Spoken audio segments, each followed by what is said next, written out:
On va parler maintenant de la grande œuvre, le Great Work en anglais. Pour bien établir la base de ce qui va suivre, nous allons prendre le général Albert Pike de l'armée américaine, un franc-maçon de 33e degré qui, en 1871, a écrit le livre Morals and Dogma. Livre dans lequel il a décrit avec beaucoup de précision la planification des 3 guerres mondiales qui allaient venir par la suite. Les 2 premières ayant déjà eu lieu, ont été accomplies avec succès. La 3e s'en vient, selon eux. En faisant une recherche rapide sur Internet au sujet de la grande œuvre, je suis tombé sur ceci. La grande œuvre, latin magnum opus, est un terme utilisé dans l'hermétisme et les traditions occultes qui en sont issues, comme le théléma, l'accomplissement de la grande œuvre symbolisée par la création de la pierre philosophale, représente l'aboutissement d'un chemin spirituel, l'atteinte de l'illumination ou la libération de l'âme humaine des forces inconscientes qui l'enchaînent. La grande œuvre signifie le chemin spirituel vers le dépassement de soi dans sa totalité. C'est le processus qui consiste à amener les complexes inconscients à la conscience afin de le réintégrer en soi. Autrement dit, ces gens-là ont cru le mensonge du diable qui veut en faire des dieux et c'est ce qu'ils visent éventuellement à ne pas avoir besoin du Dieu vivant, mais à devenir leur propre petit Dieu. Pour nous amener rapidement dans la réalité, survolons maintenant, si vous le voulez bien, les grandes avancées technologiques depuis les 3 derniers siècles. Les francs-maçons sont établis en 1717 et infiltrent par la suite toutes les sphères de décision mentionnées précédemment sur le plan international. Les francs-maçons sont derrière bien des avancées technologiques depuis plus de 300 ans et ont construit la structure de la plupart de nos sociétés. Ce que l'on nous a enseigné depuis des siècles au sujet d'invention et d'accomplissement humain était en fait le fruit d'inspiration diabolique obtenue des hommes séculiers et impies via ce que le monde occulte appelle le channeling ou la canalisation. Et c'est ici que je vais vous encourager à prendre des notes et à exciter votre mémoire que je vais tenter de peindre une toile vivante devant vos yeux dans les prochaines minutes. Dans le monde occulte, les élites sataniques ont une affection particulière pour Prométhée. Prométhée est surtout connu pour avoir défié les dieux de l'Olympe en leur prenant le feu et en le donnant à l'humanité sous la forme de la technologie, du savoir et, plus généralement, de la civilisation.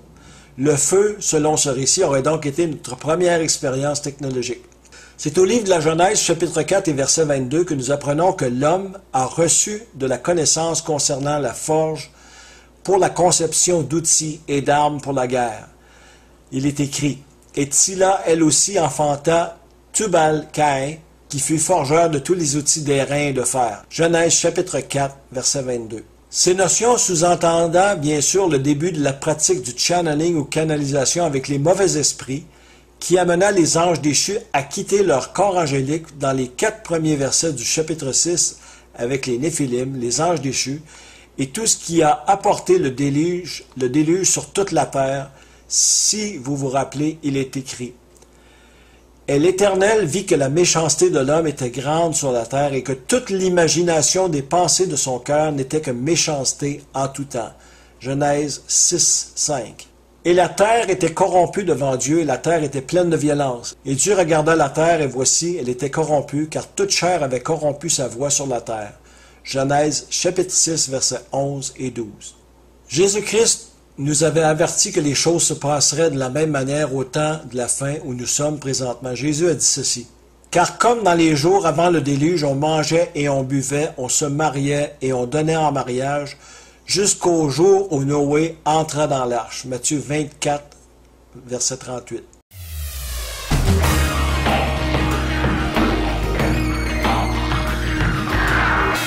Voici un survol des avancées technologiques depuis la chute de l'homme jusqu'à aujourd'hui.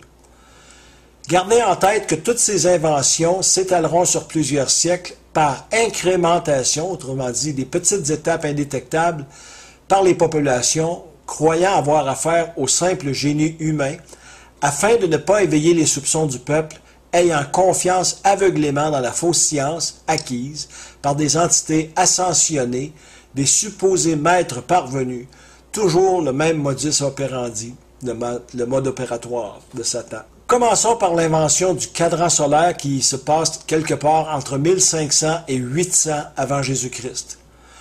Si on avance dans le temps, au 9e siècle de notre ère, l'invention de la poudre à canon pour explosifs dans les mines et pour les armes à feu, ce qui est une plaque tournante. Au 15e siècle, nous avons l'invention de la presse d'imprimerie. Notez bien que cette invention a aussi servi à imprimer nos Bibles en plusieurs langues. Il est d'ailleurs écrit « Selon tes ordonnances, ces choses demeurent fermes aujourd'hui, car toutes choses te servent. » Donc Dieu a un très grand sens de l'humour. Il a même pris la maison de Voltaire, l'athée, un athée de je ne me rappelle pas exactement quel siècle, et il a tourné sa maison en imprimerie de Bibles. Au 19e siècle, nous voyons arriver les moteurs à vapeur, les rails et le moyen de propager cette grande œuvre beaucoup plus rapidement. L'invention de l'ampoule incandescente en 1879 avec l'expression « Eureka » qui nous vient en tête avec une belle petite ampoule de 100 watts. Vient ensuite l'automobile de Benz en 1885. Au début du 20e siècle, le prince de la puissance de l'air, selon Éphésiens chapitre 2 verset 2, accélère la cadence avec des ondes radio, la télévision et les armes nucléaires ou de destruction massive. Il y a aussi la fausse conquête spatiale amorcée par le sataniste Jack Parsons qui était relié à la personne connue sous le nom de la bête Aleister Crowley, ayant eu des liens avec le fondateur de la secte satanique de l'église de Scientologie, L. Ron Hubbard. Au 21e siècle, dès la première décennie, nous recevons les biotechnologies, la nanotechnologie, la fusion et la fission nucléaire. Depuis quelques années, on parle de plus en plus du concept de terraformation qui s'est développé à la fois à partir de la science-fiction et de la science réelle. Carl Sagan, astronome, a proposé l'ingénierie planétaire de Vénus en 1961, ce qui est considéré comme l'un des premiers témoignages sur le concept. Le terme a été inventé par M. Jack Williamson dans une nouvelle de science-fiction, Collision Orbit, publiée en 1942 dans Astounding Science Fiction.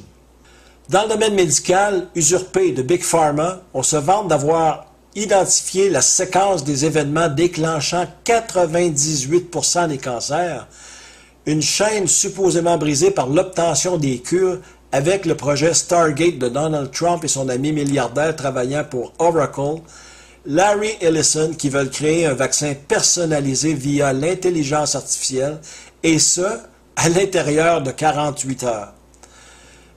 Dites-moi qu'il n'y a pas de problème là.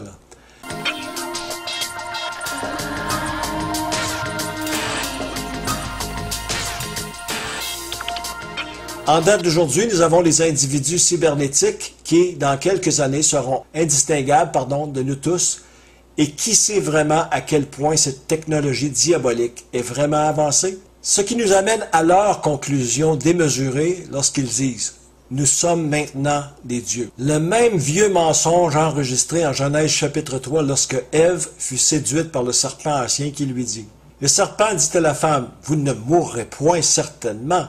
Car Dieu sait qu'au jour où vous en mangerez, vos yeux seront ouverts et vous serez comme Dieu, connaissant le bien et le mal. Et la femme vit que l'arbre était bon à manger et qu'il était un plaisir pour les yeux et que l'arbre était désirable pour rendre intelligent. Et elle prit de son fruit et en mangea et elle en donna aussi à son mari pour qu'il en mangeât avec elle et il en mangea. Et les yeux de tous deux furent ouverts. Genèse chapitre 3, versets 4 à 7. En 2025, depuis quelques semaines, Donald J. Trump, Elon Musk et leurs partenaires milliardaires sont en train de construire le système de la bête qui est décrit en Apocalypse chapitre 13, au moyen de l'intelligence artificielle, du blockchain et les CBDC, ou Central Bank Digital Currency, monnaie digitale des banques centrales, au moyen des centrales informatiques et d'ordinateurs quantiques. Bref, une infrastructure si puissante en termes de surveillance qu'on peut s'apercevoir que nos dirigeants lucifériens ont reçu l'ordre de se dépêcher à détruire l'ancien monde pour l'instauration du nouvel âge, qui en vérité est le nouvel ordre mondial, le règne de l'Antéchrist, qui marche présentement sur la terre juste avant d'entrer en scène. Et il lui fut donné de donner la respiration à l'image de la bête, afin que l'image de la bête parle même. et qu'elle fit que tous ceux qui ne rendraient pas hommage à l'image de la bête fussent mis à mort. Et elle fait qu'à tous, petits et grands, riches et pauvres, libres et esclaves, on leur donne une marque sur leur main droite ou sur leur front, et que personne ne peut acheter ou vendre sinon celui qui a la marque, le nom de la bête ou le nombre de son nom. Ici est la sagesse que celui qui a de l'intelligence compte le nombre de la bête, car c'est un nombre d'hommes et son nombre est 666. Si nous devions attendre encore quelques années, la technologie alors dépasserait de beaucoup celle décrite en Apocalypse chapitre 13. L'ennemi de nos âmes n'étant pas omniprésent, ni omniscient, ni omnipotent, car seul le Dieu de la Bible a ses merveilleux attributs, Satan a donc élaboré une grande œuvre à petits pas, sournoisement, au fil des siècles, et la grande question que nous devons maintenant nous poser est celle-ci. Pourquoi Satan aurait-il construit ce monde à son image pour ultimement le détruire? C'est pour des fins de dépopulation de la race humaine qui lui rappelle le Dieu créateur, nous ayant créés avec amour à son image et à sa ressemblance. Prenez l'exemple des tours jumelles le 11 septembre 2001. Elles symbolisaient l'ancien monde à détruire pour la construction du nouveau monde par le symbole de la tour unique, la nouvelle tour de Babel. Donc, en bref, nous avons des illuminés lucifériens qui sont infiltrés dans toutes les sphères d'influence et de pouvoir dans ce monde déchu et qui obéissent à leur maître aussi déchu, car leur maître va bientôt manquer de temps. Son système devait donc être mis en place très rapidement car il a très peu de temps pour accomplir son vœu que l'on retrouve au livre de la prophétie d'Ésaïe dans les 5 volontés de Satan où il est écrit « Comment es-tu tombé des cieux, astre brillant, fils de l'aurore? Tu es abattu jusqu'à terre, toi qui subjuguais les nations. Et toi tu as dit dans ton cœur, je monterai aux cieux, j'élèverai mon trône au-dessus des étoiles de Dieu, et je m'assiérai sur la montagne de l'assignation au fond du nord. Et je monterai sur les hauteurs des nus, je serai semblable au très haut. » Donc, Satan, son but, c'est de prendre le trône de Dieu. Au livre de l'Apocalypse, il est d'ailleurs écrit « Et le dragon combattait et ses anges, et il ne fut pas le plus fort, et leur place ne fut plus trouvée dans le ciel. Et le grand dragon fut précipité, le serpent ancien, qui est appelé Diable et Satan, celui qui séduit la terre habitée tout entière. Il fut précipité sur la terre, et ses anges furent précipités avec lui. Et j'ai entendu une grande voix dans le ciel disant, « Maintenant est venu le salut et la puissance et le royaume de notre Dieu et le pouvoir de son Christ. Car l'accusateur de nos frères, qui les accusait devant notre Dieu jour et nuit, a été précipité. Et eux l'ont vaincu à cause du sang de l'agneau et à cause de la parole de leur témoignage. Et ils n'ont pas aimé leur vie même jusqu'à la mort. C'est pourquoi réjouissez-vous, cieux, et vous qui y habitez. Malheur à la terre et à la mer, car le diable est descendu vers vous, étant en grande fureur, sachant qu'il a peu de temps. » Apocalypse, chapitre 12, versets 8 à 12. Donc, le système est déjà en place. Les commutateurs et les switches, si vous voulez, sont prêts à être mis sous tension. La seule chose qui en empêche le démarrage de ce système, c'est vous et moi. Ce sont les chrétiens nés de nouveau, et cela se produira dès que nous serons enlevés au ciel par Jésus-Christ. Nous sommes maintenant de trop sur cette terre, nous empêchons leur supposée évolution spirituelle, leur développement vers le statut de faux Dieu. Nous sommes donc de trop, parce que nous sommes aussi habités par le Saint-Esprit de Dieu qui retient toutes les forces de l'enfer, avant qu'elles ne soient déchaînées par Dieu et laissées libres d'envahir la terre entière dans les jugements de colère de Dieu. Il est écrit, « Car le mystère d'iniquité opère déjà seulement celui qui retient, autrement dit le Saint-Esprit, qui vit en nous, le fera jusqu'à ce qu'il soit loin. Et alors, quand on va être enlevé au ciel, sera révélé l'inique que le Seigneur Jésus consumera par le souffle de sa bouche et qu'il anéantira par l'apparition de sa venue, c'est-à-dire sa deuxième venue tout de suite après le règne de l'Antéchrist qui va durer 7 ans sur la terre. C'est aussi pour bon nombre de raisons que je ne me suis pas attardé aux multiples conspirations que j'ai étudiées personnellement depuis environ une quinzaine d'années. Nous aurions perdu un temps fou et nous n'aurions pu rattraper le temps pour nous amener rapidement à ce qui se passe aujourd'hui. alors que la terre est sur le point de connaître l'Antéchrist décrit dans les Saintes Écritures. Et finalement, maintenant que vous avez les yeux ouverts sur ce monde de manipulation, de manigance et de mensonges de Satan, quelle sorte d'espoir avons-nous de reste? Aucun espoir ne peut être mis dans la politique, dans l'armée, les banques, ni les religions.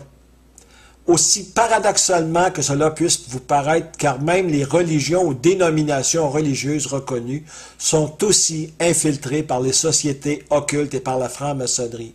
C'est pourquoi il est écrit: « Et je vis l'une de ses têtes comme frappée à mort, et sa plaie mortelle avait été guérie, et la terre tout entière était dans l'admiration de la bête. Et ils rendirent hommage au dragon, parce qu'il avait donné le pouvoir à la bête, et ils rendirent hommage à la bête, disant: qui est semblable à la bête, et puis qui peut combattre contre elle? » Apocalypse chapitre 13, versets 3 à 4. On va maintenant parler du grand sauvetage et du seul sauveur. Notre seul vrai espoir a toujours été le Seigneur Jésus-Christ, et les prophéties de la Bible nous enseignent que lui viendra détruire le règne de l'Antéchrist afin de régner éternellement sur la création restaurée. Comme vous pouvez le constater sur la charte du temps, Christ va nous faire entrer dans l'éternité, dans son règne qui n'aura pas de fin. Et petite parenthèse, ceux qui sont nés de nouveau, qui vont être enlevés au ciel, vont redescendre avec Christ au bout du règne de l'Antéchrist pour juger les rois de la terre et les nations. Et ça, vous allez pouvoir le trouver au psaume 149, versets 5 à 9, et en 1 Corinthiens, chapitre 6, verset 3. À propos de Jésus-Christ, il est écrit: « Et il n'y a de salut en aucun autre, car aussi il n'y a point d'autre nom sous le ciel qui soit donné parmi les hommes, par lequel il nous faille être sauvés. » Actes des Apôtres, chapitre 4, verset 12. Faites donc appel de votre bouche à Jésus-Christ là où vous êtes, car il est écrit: « Voici le plan simple de salut. » La parole est près de toi, dans ta bouche et dans ton cœur, c'est-à-dire la parole de la foi, laquelle nous prêchons, à savoir que si tu confesses de ta bouche Jésus comme Seigneur, et que tu crois dans ton cœur que Dieu l'a ressuscité d'entre les morts, tu seras sauvé. Car du cœur on croit à justice, et de la bouche on fait confession à salut. Car l'Écriture dit: « Quiconque croit en lui ne sera pas confus. » Car il n'y a pas de différence de juif ou de grec, car le même Seigneur de tous est riche envers tous ceux qui l'invoquent. Car quiconque invoquera le nom du Seigneur sera sauvé. Le plan de salut se trouve en Romains chapitre 10, versets 8 à 13.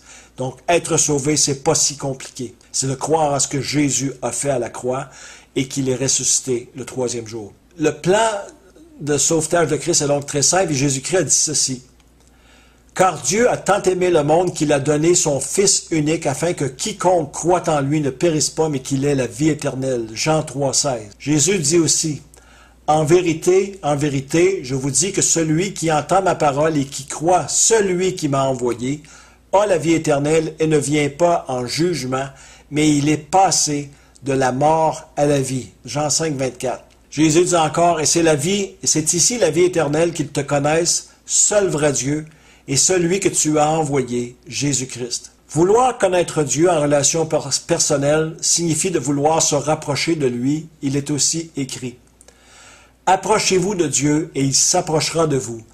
Nettoyez vos mains pécheurs et purifiez vos cœurs. » Jacques 4, 8. Voici une règle d'or à retenir en ces temps troubles, des temps de la fin, des temps de tromperie et de séduction satanique. Mieux vaut mettre sa confiance en l'Éternel que de se confier en l'homme. Mieux vaut mettre sa confiance en l'Éternel que de se confier dans les principaux. Psaume 118, versets 8 à 9, que je vous encourage à écrire et à mettre quelque part pour toujours vous le rappeler. Chers amis, faites donc appel à Christ pour la rémission de vos péchés, car le temps va bientôt nous manquer. Parlez à vos familles et à vos contacts de ce que vous aurez appris dans cette étude rapide.